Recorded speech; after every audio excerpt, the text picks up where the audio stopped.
Okay, we're gonna be having a talk this evening on some devotional slash post integral theory that I've been developing, and I've been working on this for a while, and I'm gonna produce like a book form of all this material. But in the meantime, I'm just putting together this audio recording on my SoundCloud and and gonna put together a video for YouTube as well. So basically, I'm just gonna freestyle some stuff just from these subject headings here, which is just, it might not be everything that I've come up with so far, but it's like some essentials. So the subject headings are the 25 aspects of divinity, cosmology and destination of the soul, 5 aspect model of reality, the DTP or devotional transformative practice, the purpose of life, and transformations. So these are just like some essential sort of parts of the philosophy. So basically, this is pretty much in, well, not corroboration, but my sources for all this material, apart from just my own development of the ideas, are coming from, for one, the Christian mystic Emanuel Swedenborg, who, if you're interested in knowing more about him, you could check out the YouTube channel Off the Left Eye, which is like producing a lot of media now on Emanuel Swedenborg. And also, I'm getting stuff from the Devotional system, which is primarily available in the West through the work of Prabhupada. So this is kind of coming through from Prabhupada as well. That's A.C. Bhaktivedanta Swami Prabhupada, who basically initiated the Hare Krishna movement worldwide. And so some of this is developing on some of the stuff that's presented through his material as well. And other than that, we're looking at the work of Ken Wilber, who's pretty much the pioneer of integral theory. So we're actually working on a post-integral framework. So this is basically for the turquoise stage of development, which is the stage that comes after the integral stage of development. But as we'll see as I explain, it's not all about stage anyway, so it doesn't really matter too much about just the stage uh, as such, like whether it's post-integral or whatever. Basically, all of this is just a presentation of what you could in general call the absolute truth, which is, I don't mean to say that in a kind of dictating way, but that's basically the model that I'm presenting it in, is something which is um, something that elucidates what's already been revealed in primarily the Vedic material. Essentially, one cortex that I'm referring to there is Bhagavad Gita. So Bhagavad Gita, and usually using the translation done by Prabhupada, so that's Bhagavad Gita as it is. Also, what I've found is that after developing this theory, other Vedic literature, such as the Nectar of Devotion, the Srimad Bhagavatam, and Chaitanya Charitamrita, uh, are all elucidated to some extent by an understanding of this philosophy. So it's also very integral in the way that it's presented. Like, one of the main points that I'm covering is about the 5 aspect model of reality, which is a development of the quadrant map of reality that Ken Wilber gives. So I'll explain that, and I'll explain it in audio form, but with the video we'll have a graph up as well that'll show what all the different aspects are that I'm talking about. And so yeah, so we'll just get into it, starting with firstly we'll cover the 25 aspects of divinity. So there's 25 basically because it's a 5 by 5 map. So you've got basically you've got five things that are going. Wait a second.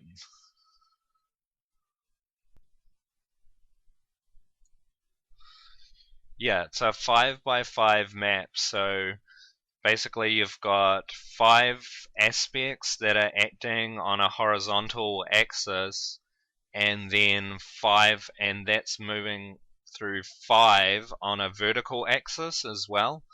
So this is a way of understanding like all of reality at large, but also a way of understanding all the things that are part of actual spiritual evolution. So this has special practical application in yoga practice, which is why I'm giving the DTP, or Devotional Transformative Practice, is showing how all of this theory basically comes down to practical yoga that is essentially reflected in the yoga traditions, and it corroborates with that and shows how those methods are actually very conducive to this type of overall spiritual development.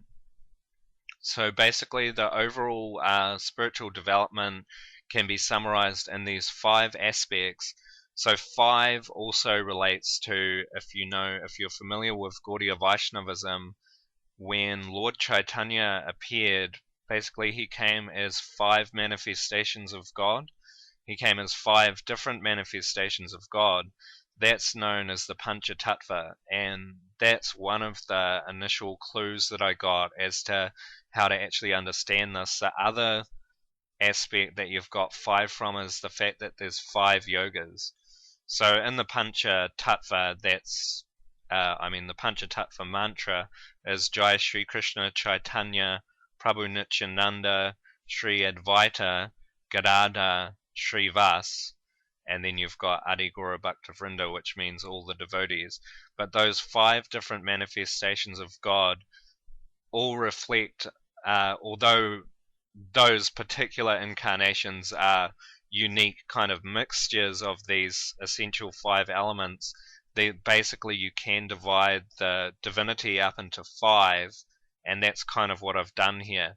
And also the other place that we see this 5 is in the yoga systems themselves, which is, if you know, you might have heard before that there's 4 different types of yoga that exist. So there's 4 different types of yoga, and then there's Tantra as well.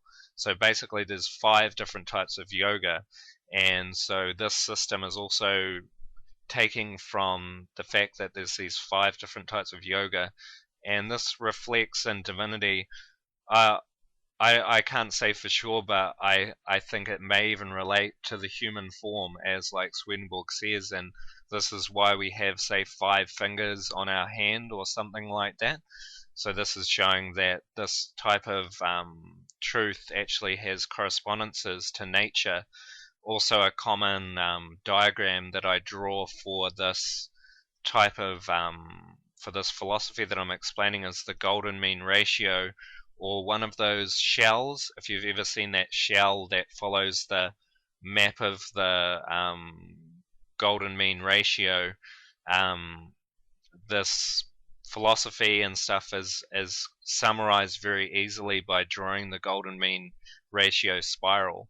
So that's interesting to look for these type of connections that exist in nature, because essentially we want the philosophy itself to match divinity, or what I'm calling like the absolute truth itself. And like how I'm doing this like is to reflect and actually explain the Vedas themselves.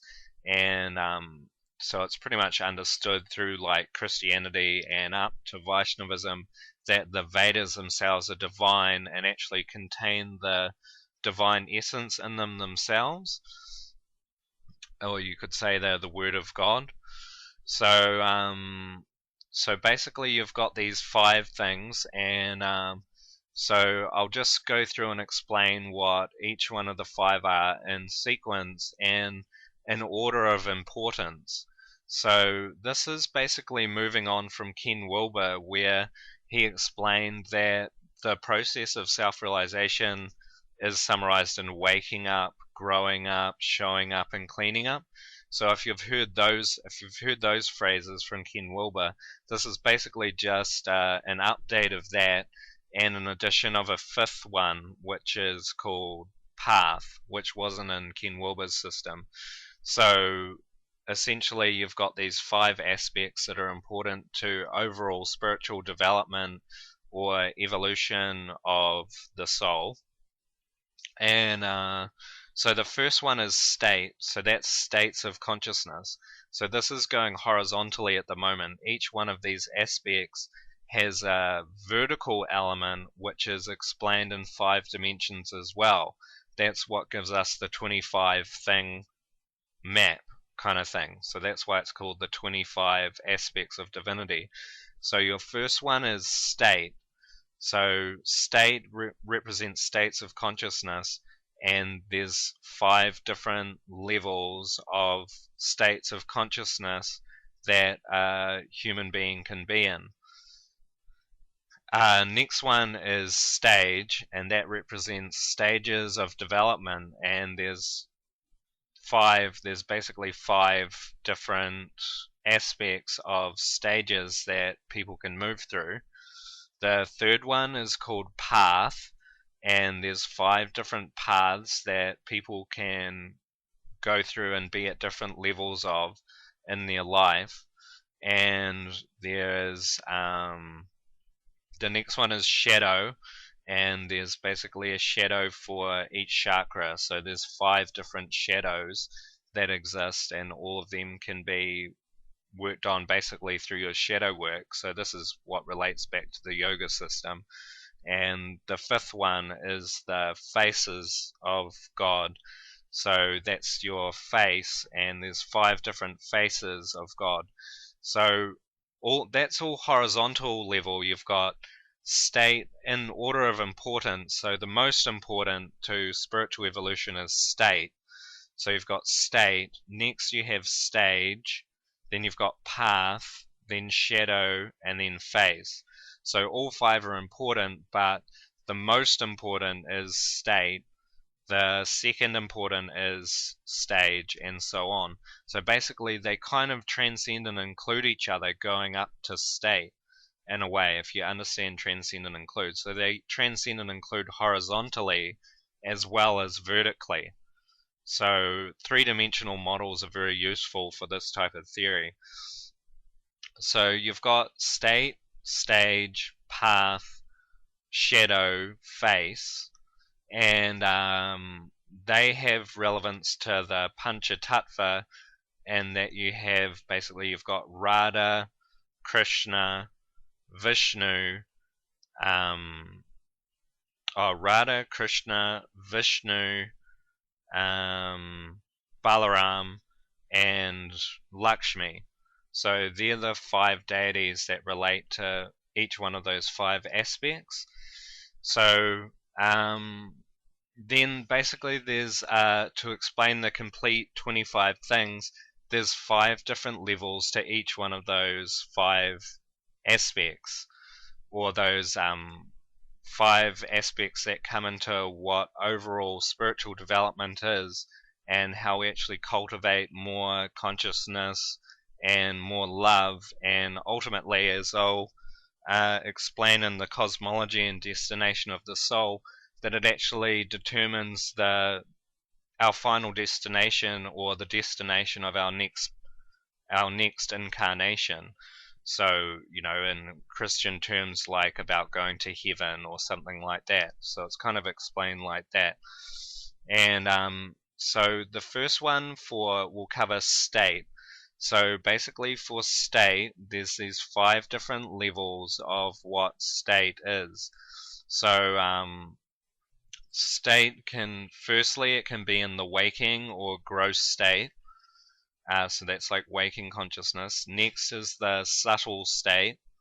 So that's like subtle energy, and this kind of gives rise to the lower heaven and hell. So that's like subtle energy, mind and emotions, pretty much.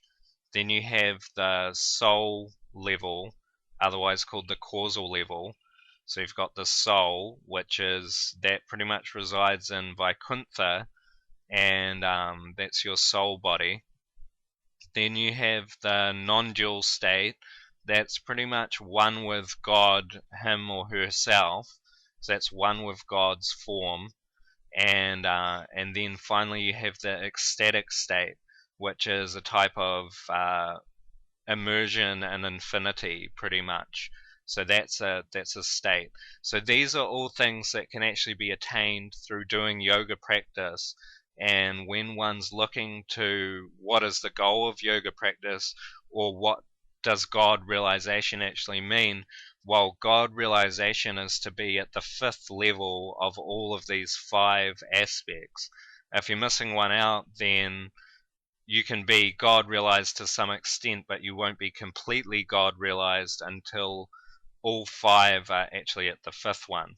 So I don't know, Ken Wilber would say that's an ideological kind of situation, but practically, like, it is possible, and it essentially relates to the cosmologically, you're talking about Goloka.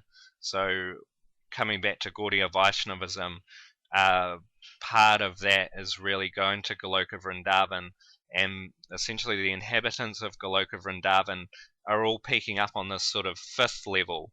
You get to fourth, and that's sort of like Vaikuntha. Third is a bit like the upper demigod realm, like Brahmaloka.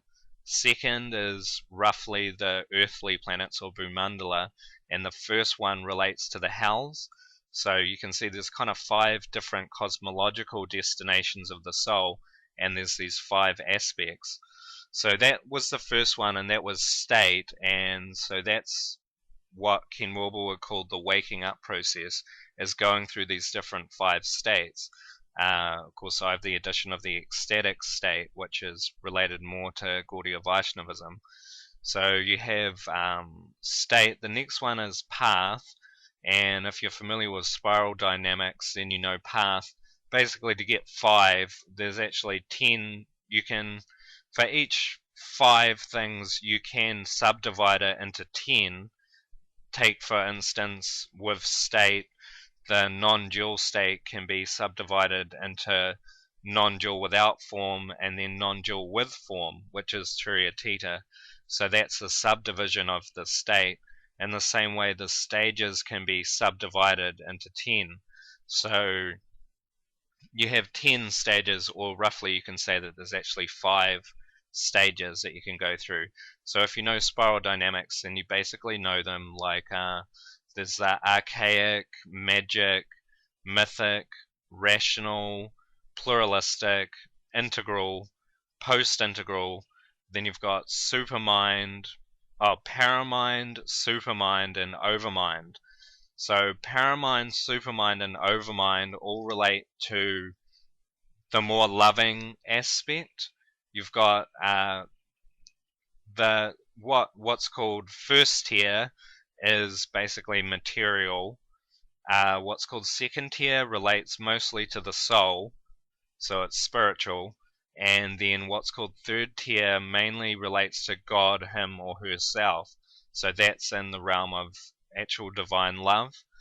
So the stages go up. Obviously, if you've got high state, that's fine.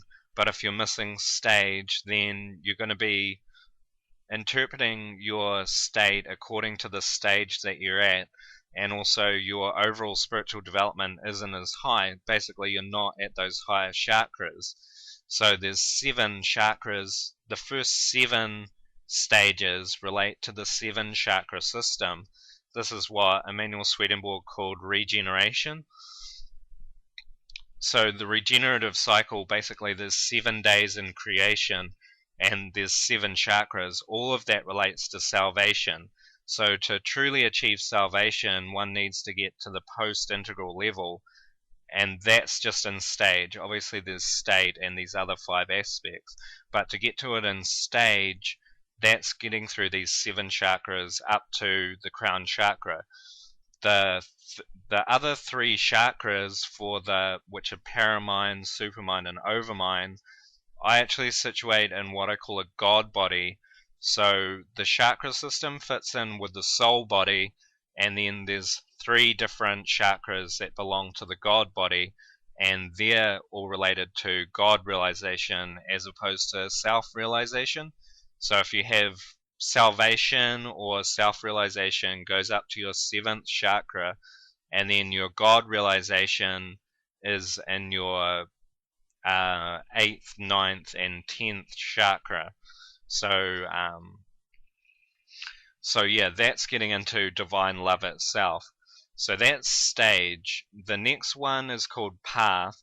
So path can also be called purpose.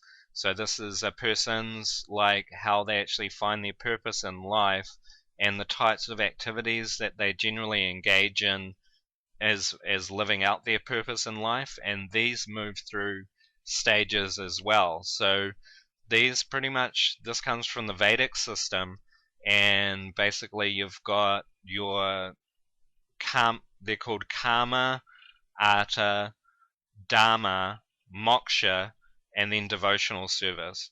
So karma, which means lust, pretty much relates to all the types of needs of that relate to sensory life or bodily life. So everything to do with the senses, just eating, I know, watching things, listening to things, anything that comes through the actual senses, a sense of touch, all of that is related to karma. And so that's your first sort of path. The next one up is called economic development, and that essentially relates to anything to do with your livelihood. The other name for these are the 4 goals of life. So this is basically these 4 goals of life, and then the 5th goal, which is devotional service, represent what's called path, and they're actually a developmental sequence that all people move through. So you've got your economic development relates to activities that are for developing economically, and in society that's reflected in general developments that are made in society. The 3rd one is dharma, so that relates to religiosity, which is, it's sort of like a lower grade version of devotional service or liberation. Religiosity is more just, it's very dharmic, so it teaches you how to be right. So someone who was at this, they'd be trying to discover what was really right in their life, and so they're sort of interested in religion. And yeah, so, and then moving on from dharmic sort of needs or whatever, it moves into liberation, which is then looking at more like liberation, salvation. Obviously meditation is very important at this sort of stage of path. And then you get into devotional service as path, and that's basically pertains to actual yoga practice, living your life as yoga practice sort of thing. So that's the 5 paths, and so you can move through those paths pretty much in sequence. And but all of this stuff can be carryover from past lives as well. So people will basically come up to wherever they were in their past life, and then start moving on from there and towards their further spiritual evolution. So yeah, so basically that goes up to devotional service and path. That's the 3rd one. The 4th one of the aspects is called shadow. So shadow is pretty easy to summarize. There isn't like a lot of research on what these are. Practically, if you do shadow work, you'll find that you have certain shadows come from your first 2 chakras. They're related with oral and sexual needs and stuff like that. Integrating those shadows, you're basically dealing with those sort of issues. and roughly speaking, the next one up, you're dealing with your power and natural love, and then you have creativity, kind of, and then shadows associated with insights into higher things, um, and then shadows associated with God and with love themselves. So that's sort of basically your 5 shadows go up like that. And then the fifth one is called face, and so there's a fifth face. All of these vertical elements transcend and include their predecessor. So if you understood, we had 5 things that transcended and included going up to state, and then there's 5 things that transcend and include for each one of those 5 things, which is how we get 25. So the 25, so for the fifth one, which is face, the 5 things of that fifth one is basically you've got energy. So this is your face, which is sort of how do you relate to or how do you perceive God. The first one is energy, so that is that God is energy to me.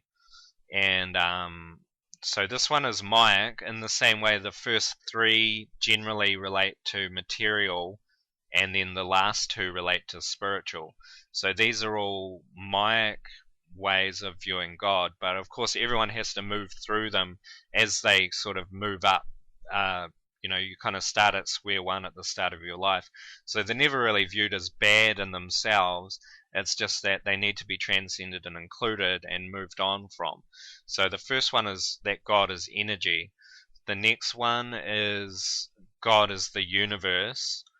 The next one is God is the now, the present moment. Then the next one is God is consciousness. And finally, the last is God as a person. So God as a person is the highest, and that represents the Golokian or realm of Goloka conception of God.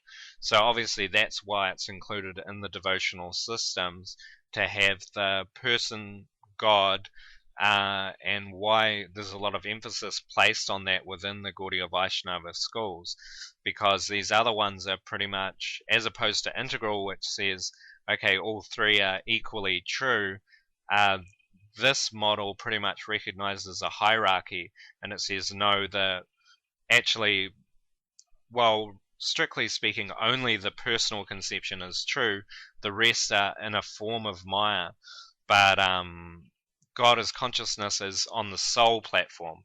So if you're wondering what the 5 levels of the hierarchy are, they basically go from matter to body to mind to soul to God. So that's your 5 levels of the hierarchy that all 5 move through. And similarly, the 5 going horizontally have a type of a hierarchy that runs sort of like that as well. So you can get a type of a 3-dimensional model going with this, where you're getting a horizontal development and a vertical development at the same time. Of course, mainly this relates back to yoga practice itself, and so I've used these 5 aspects to actually relate what is the devotional service transformative practice itself. So I think that's quite a lot of talking just for one recording, so I'm going to stop the recording here, and then you can look for the further ones of the same series, which is covering cosmology and destination of the soul, 5-aspect model of reality, the DTP or devotional service transformative practice, the purpose of life, and transformations. So all these topics will be covered in a series, and so I'm going to stop the recording now, and this will represent the first one that's explained in this kind of philosophy or post-integral Vaishnavism, and that was just covering what I called the 25 aspects of divinity. So thanks a lot for listening, and I hope you got something out of that.